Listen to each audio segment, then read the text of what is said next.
ಜಟಕ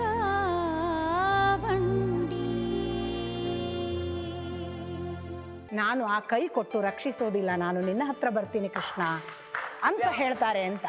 ಈ ಸ್ಥಿತಿ ಪ್ರತಿ ಜೀವಕ್ಕೆ ಒಂದು ಅನಾಥ ಭಾವ ಇಲ್ಲದೆ ಆಧ್ಯಾತ್ಮವೇ ಇಲ್ಲ. ನನಗೆ ಯಾರೂ ಇಲ್ಲ ಅಂತ ಪರಿಪರಿಯಾಗಿ ಅಂದ್ರೆ ನಾವು ಇನ್ನಿಲ್ಲ ಅನ್ನುವ ದುಃಖಕ್ಕೆ ಈಡಾದಾಗಲೇ ಅದು ಸಂಭವಿಸ್ತದೆ ಅಂತ. ಅದು ಏನು ಅಂತ ಗೊತ್ತಿಲ್ಲದೆ ಇದ್ರೂ ಕೂಡ ಒಂದು ಪುಲ್ ಇರುತ್ತೆ, ಅದು ಬೇಕು ಅಂತ. ಅದಕ್ಕೆ ಅದನ್ನು ಗೋಯಿಂಗ್ ಟು ದಿ ಅನ್ನೋನ್ ಅಂತ ಪದೇ ಪದೇ ರಜನೀಶ್ JK ಎಲ್ಲರೂ ಕರೆದ್ರು. ನಾವು ಯಾವುದೋ ಗೊತ್ತಿಲ್ಲದಕ್ಕೆ ಹೋಗೋದು. ಈ ಗೊತ್ತಿಲ್ಲದಕ್ಕೆ ಹೋಗುವ ಸೌಂದರ್ಯ ಇದೆಯಲ್ಲ, ಅದಕ್ಕೆ ಈ ಪೂರ್ವ ಸಿದ್ಧತೆಗಳು ಹೆಲ್ಪ್ ಮಾಡ್ತಿವೆ. ಮತ್ತೆ ಅದನ್ನು ದಾಟುವುದಕ್ಕೆ ನಮ್ಮ ಕೈಯ ಅಳತೆಯೂ ಅಲ್ಲ, ಅದು ಇನ್ಯಾವುದೋ ಅಲ್ಲ, ಅದು ಅದಕ್ಕೆ ಮನಸ್ಸಾಗಬೇಕು ಅಂತ. ಅದು ಮನಸ್ಸು ಮಾಡದೆ ಇದು ಸಂಭವಿಸುವುದಿಲ್ಲ ಅಂತ. ಇದೆಲ್ಲ ನಾನು ಅಸಂಗತ ಅಂತ ಹೇಳ್ತಿದ್ದೇನೆ ಅಂತ ಭಾವಿಸಿದ್ರೆ ದಯವಿಟ್ಟು ನನ್ನನ್ನು ಕ್ಷಮಿಸಬೇಕು. ನಾನು ಯಾವುದನ್ನು ಕೂಡ ಸುಮ್ಮನೆ ಥಿಯರಿಯ ಹಾಗೆ ಮಾತಾಡ್ತಿಲ್ಲ. ಇದು ಈ ಥರ ನಡೆದವರ ಜೊತೆಗಿದ್ದು ನಡೆಯುವ ಪ್ರಯತ್ನ ಮಾಡ್ತಿದ್ದ ಮಾತು ಅಷ್ಟೇ. ಇದರಲ್ಲಿ ನನ್ನ ಸಣ್ಣ ಪ್ರಯತ್ನ ಮಾತ್ರ ಇದೆ. ಆದರೆ ಪುತ್ತೂರು ಅಜ್ಜನಂತ ಒಬ್ಬ ಸಂತ ಕೂಡ ಬೀದಿ ನಾಯಿಯ ಹಾಗೆ ಅನಾಥನಾಗಿ ಅಲಿಯದೆ ಗತಿ ಇಲ್ಲವೀಣ ಅಂತ ನನ್ನ ಹತ್ರ ಹೇಳಿದ್ದು ನನಗೆ ಗೊತ್ತು. ಅನಾಥ ಪ್ರಜ್ಞೆ ಒಂದೇ ನಮ್ಮನ್ನು ಮುಟ್ಟಿಸುವುದು. ಆದರೆ ಇವರಲ್ಲಿ ಬಂದ ಅನಾಥ ಪ್ರಜ್ಞೆ ಅದು ಖಂಡಿತಕ್ಕೂ ದೇವ ಪ್ರಜ್ಞೆಗೆ ಸಂಬಂಧಪಟ್ಟದ್ದ ಅಂತ ಕೇಳಿದ್ರೆ ಅದರ ಪ್ರಿಲಿಮಿನರಿ ಹಂತ ಅಂತ ನಾನು ಭಾವಿಸ್ತೀನಿ. ನನಗೆ ಪದೇ ಪದೇ ನನಗನ್ಸೋ ವಿಚಾರ, ಎಲ್ಲೋ ಪೂರ್ವ ಸಿದ್ಧತೆ ಸಾಕಾಗ್ಲಿಲ್ವೇನೋ. ನನ್ನ ಪ್ರಕಾರ ಇದು ಒಳ್ಳೆಯ ತಯಾರಿ. ಇವರಿಗೀಗ ಅಲ್ಲೇ ಅನಾಥ ಪ್ರಜ್ಞೆ ಕಂಡು ಇವರು ಸಂಸಾರಕ್ಕೆ ಬಂದಿರೋದ್ರಿಂದ ಇವರಿಗೆ ಹೆಚ್ಚು ಪೊಟೆನ್ಸಿ ಇದೆ ಇನ್ನು ಕಾಣ್ಲಿಕ್ಕೆ. ಮತ್ತು ಅದು ತುಂಬಾ ಶುಭದಾಯಕ ಕೂಡ ಆಗ್ಲಿಕ್ಕಿದೆ. ಯಾಕೆಂತಂದ್ರೆ ಅಲ್ಲಿ ನೋಡಿ ಆಯ್ತಲ್ಲ, ಅಲ್ಲಿ ನೋಡಿದ ನಂತರ ಇದನ್ನು ನೋಡಿದ ಅನೇಕ ಜನ ಸಂಸಾರ ನೋಡಿ ಸನ್ಯಾಸಕ್ಕೆ ಹೋಗಿರಲ್ಲ. ಇವ್ರು ಸನ್ಯಾಸ ನೋಡಿ ಸಂಸಾರಕ್ಕೆ ಬಂದಿರೋರು. ಇವರಿಗೆ ಹೆಚ್ಚು ಚೆನ್ನಾಗಿ ಇದನ್ನ ಅಳೆಯುವ, ನಮ್ಮ ಒಳಗೆ ನಮ್ಮನ್ನು ಗೇಜ್ ಮಾಡುವ ಒಂದು ಮಾಪಕ ನಿರಂತರ ಇರಬೇಕು. ಅದು ಹೆಚ್ಚು ಜಾಗೃತ ಆಗುವ ಸ್ಥಿತಿಯಲ್ಲಿ ಇರುತ್ತೆ ಇವರಿಗೆ. ಯಾಕಂದ್ರೆ ಈಗಾಗಲೇ ಒಂದು ಸ್ಟೇಜ್ ಅನ್ನ ದಾಟಿದ್ದಾರೆ. ಇದರಲ್ಲಿ ಧರ್ಮ ಅರ್ಥ ಕಾಮ ಮೋಕ್ಷ ಅಂತ ಹೇಳುವಾಗಲಿ, 4 ಆಶ್ರಮಗಳನ್ನು ಬ್ರಹ್ಮಚರ್ಯ, ಗೃಹಸ್ಥ ಮತ್ತು ವಾನಪ್ರಸ್ಥ ಸನ್ಯಾಸ ಅಂತ ಹೇಳುವಾಗಲೇ ಅದು ಯಾವತ್ತೂ ಕೂಡ ಅದು ಒಂದೇ ಹಂತ ಹಂತವಾಗಿ ಹೋಗಬೇಕಾಗಿ ಇಲ್ಲವೇ ಇಲ್ಲ. ಇದೆಲ್ಲ ನಾವು ಮಾಡಿಕೊಂಡ ಮಾನಸಿಕ ಮೈಲಿಗಿರೋದು. ವಾಸ್ತವಿಕ ನಾವು ಹೇಗೂ ಹೋಗಬಹುದು. ನನ್ನ ಪ್ರಕಾರ ನನ್ನ ಬಾಲ್ಯ ನನ್ನ ಗೃಹಸ್ಥಾಶ್ರಮ, ನಂತರದ್ದು ನನಗೆ ಸನ್ಯಾಸವೇ, ನಾನು ವಾನಪ್ರಸ್ಥಕ್ಕೆ ಹೋಗೇ ಇಲ್ಲ. ಇದು ಹೇಗೂ ಸಂಭವಿಸಬಹುದು ಅಂತ.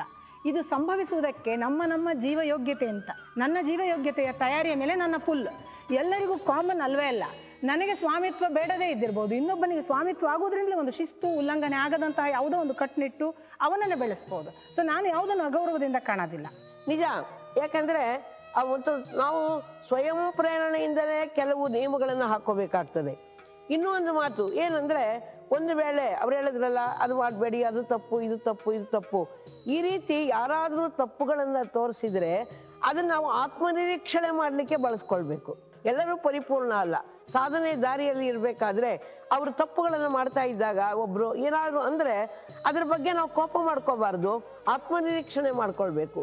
ಈಗ ನಾನು ಸಾಮೂಹಿಕ ಮದುವೆ ಮಾಡುವಂತ ಸಂದರ್ಭದಲ್ಲಿ ಮತ್ತೊಂದು ಮಠದವರೇ ಅದನ್ನ ವಿರೋಧ ಮಾಡಿದಾಗ ನಮ್ಗೆ ಏನ್ ಅನ್ಸುತ್ತೆ?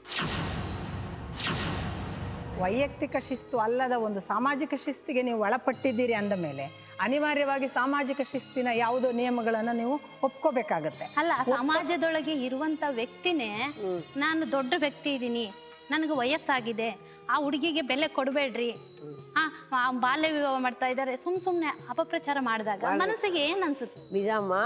ಆದ್ರೆ ಇದು ನಮ್ಮ ಜೀವನದಲ್ಲೂ ನಿರಂತರವಾಗಿ ನಾವು ಎದುರಿಸ್ತಾನೆ ಬರ್ತಾ ಇದ್ದೇವೆ.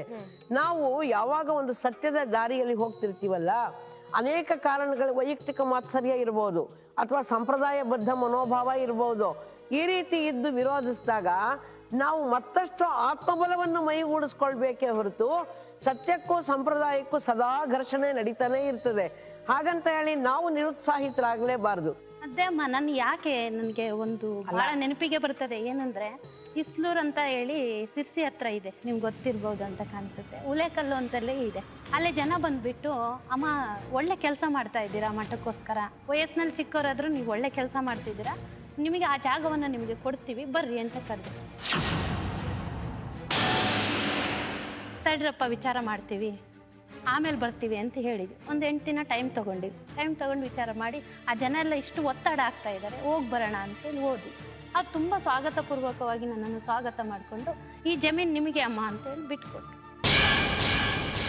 ಬಿಟ್ಕೊಟ್ಟು ಸ್ವಲ್ಪ ದಿನಕ್ಕೆ ಏನಾಯ್ತು ಅಂದ್ರೆ ನಾನು ಅಲ್ಲೇನಾದ್ರೂ ಕಾರ್ಯ ಮಾಡ್ಬೇಕು ಅಂತ ಅಲ್ಲೇ ಜನಗಳನ್ನೆಲ್ಲ ಸಂಘಟನೆ ಮಾಡಿಬಿಟ್ಟು ವ್ಯವಸ್ಥೆ ಮಾಡ್ಕೊಂಡೆ, ಕಾರ್ಯಕ್ರಮ ಮಾಡ್ಸೋಣ ಅಂತ ಮಾಡ್ತಂತ ಸಂದರ್ಭದಲ್ಲಿ ಒಬ್ಬ ಸ್ವಾಮೀಜಿ ಅಲ್ಲಿಗೆ ಹೋದ್ರು, ಎಂಟ್ರಿ ಕೊಟ್ರು. ಏನ್ರೋ ಪುರಾತನ ಕಾಲದಿಂದ ನಾವದೀವಿ, ನಮಗೆ ಕೊಡ ಬಿಟ್ಟು ಹೆಂಗ್ ಕೊಟ್ರಿ ನೀವು? ಅಲ್ಲೆಲ್ಲ ಪೈಪೋಟಿ ಬಿತ್ತು. ಅಣ್ಣ ತಮ್ಗಳಿಗೆ ಹಚ್ಕೊಟ್ರು. ಒಬ್ಬ ಅಣ್ಣ ಅವ್ರಿಗೆ ಕೊಟ್ರೆ ನಾ ವಿಷ ಕುಡಿತೀನಿ, ಒಬ್ಬ ತಮ್ಮ ಹೇಳ್ತಾನೆ ಇವ್ರಿಗೆ ಕೊಟ್ರೆ ನಾ ವಿಷ ಕುಡಿತೀನಿ. ಇವ್ರು ಇಬ್ಬರ ನಡುವೆ ನಾ ಏನು ಮಾಡ್ಬೇಕು ಹೇಳ? ನಿಮ್ಗೊಂದು ಟಿಪ್ಸ್ ಹೇಳ್ತೀನಿ.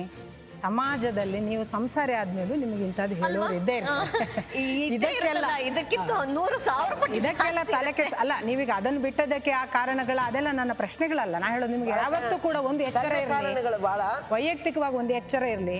ಲೋಕದ ಡೊಂಕ ನೀವೇಕೆ ತಿದ್ದುವಿರಿ? ನಿಮ್ಮ ಮನವ ಸಂತೈಸಿಕೊಳ್ಳಿ, ತನುವ ಸಂತೈಸಿಕೊಳ್ಳಿ. ಅಥವಾ ಬೆಟ್ಟದ ಮೇಲೊಂದು ಮನೆಯ ಮಾಡಿ ಮೃಗಗಳಿಗೆ ಅಂಜಿದಡೆ ಎಂತಯ್ಯ, ಸಮುದ್ರ ತಟದಲ್ಲೊಂದು ಮನೆ. ನಿಜ ನಿಜಮ್ಮ, ನಾ ಹೇಳ್ತಾ ಇರೋದು. ಆನಂದವಾಗಿರ್ಬೇಕಾದ್ರೆ ಜಗತ್ತನ್ನು ಮರಿಬೇಕು. ಸಮಾಜನೇ ಆಗಿದೆ. ಅದಕ್ಕಾಗಿ ನೀವು ಅವರಿಗೆ ಹೇಳೋದಕ್ ಮುಂಚೆ, ಈಗ ನಾನು ನಿವೇದಿತಾ ನಿಮ್ಮ ಆಶ್ರಮದಲ್ಲಿದ್ದೀನಿ ಅಥವಾ ನಿಮ್ಮ ಮಠದಲ್ಲಿ ನಿಮ್ಮ ಅಧೀನದಲ್ಲಿದ್ದೀನಿ, ನೀವು ನನ್ನ ಗುರು, ನನಗೆ ಹೀಗೊಂದು ಭಾವನೆ ಮೂಡಿದೆ, ನನಗೆ ಇದ್ರ ಬಗ್ಗೆ ಬೇಸರ ಆಗಿದೆ, ನಾನು ಮದುವೆ ಆಗ್ಬೇಕು ಅಂತ ನಿಮ್ ಹತ್ರ ಬಂತೀನಿ, ನೀವೇನ್ ಹೇಳ್ತೀರಿ? ನನಗೆ ಖಂಡಿತ ಒಪ್ಪಿಗೆ ಕೊಡ್ತೀವಿ. ಯಾಕಂದ್ರೆ ಮಠಕ್ಕೆ ಅವಮಾನ ಆಗ್ಬಿಡುತ್ತೆ ಅಂತ. ಇಲ್ಲ ಇಲ್ಲ ಇಲ್ಲ ಇಲ್ಲ ಇಲ್ಲ. ಯಾಕೆ ಅಂದ್ರೆ ನಾವ್ ಹೇಳೋದೇನಂದ್ರೆ ಪ್ರಾಮಾಣಿಕವಾದ ಬದುಕು, ಸನ್ಯಾಸ ಜೀವನ ಅತಿ ಶ್ರೇಷ್ಠ ಅಂತ ನಮಗ್ ಗೊತ್ತು.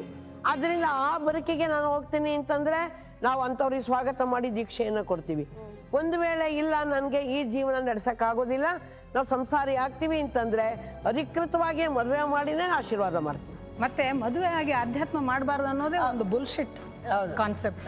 ಅದು ಸಾಧ್ಯನೇ ಇಲ್ಲ, ಹಾಗಲ್ಲವೇ ಅಲ್ಲ. ಬಟ್ ನಿವೇದಿತಾ ಉದ್ದೇಶ ಇದೆಯೋ ಅಥವಾ ಸಂಸಾರಿ ಆಗಿರ್ಬೇಕು ಇದಾರಲ್ಲ ಈಗ ಆಗಿದ್ದಾರೆ. ಅಲ್ಲ, ಒಳ್ಳೆಯ ಸಂಸಾರವೇ ಒಳ್ಳೆಯ ಅಧ್ಯಾತ್ಮ. ನಾನು ಐ ಥಿಂಕ್ ಆದ್ರಿಂದ ಶಿ ಅಸೋಸಿಯೇಟೆಡ್ ಆಧ್ಯಾತ್ಮ ವಿತ್ ಸಮಾಜ ಸೇವೆ. ಅಲ್ಲೇ ಎಲ್ಲೋ ಎಲ್ಲೋ ಮಿಸ್ ಆಗಿದೆ. ಅಲ್ಲ, ಅವರು ಗೃಹಸ್ಥ ಜೀವನದಲ್ಲಿ ಇದ್ಕೊಂಡು ಕೂಡ ಶರಣ ಜೀವನವನ್ನ ನಡೆಸಿ ವೈರಾಗ್ಯ ಜೀವನಕ್ಕಾಗದೇ ಇದ್ರು ಆದರ್ಶವಾದಂತ ದಂಪತಿಗಳಾಗಿ ಸಮಾಜಕ್ಕಾಗಿ ಒಳ್ಳೆಯವರಾಗಿ ಬದುಕಬಹುದು.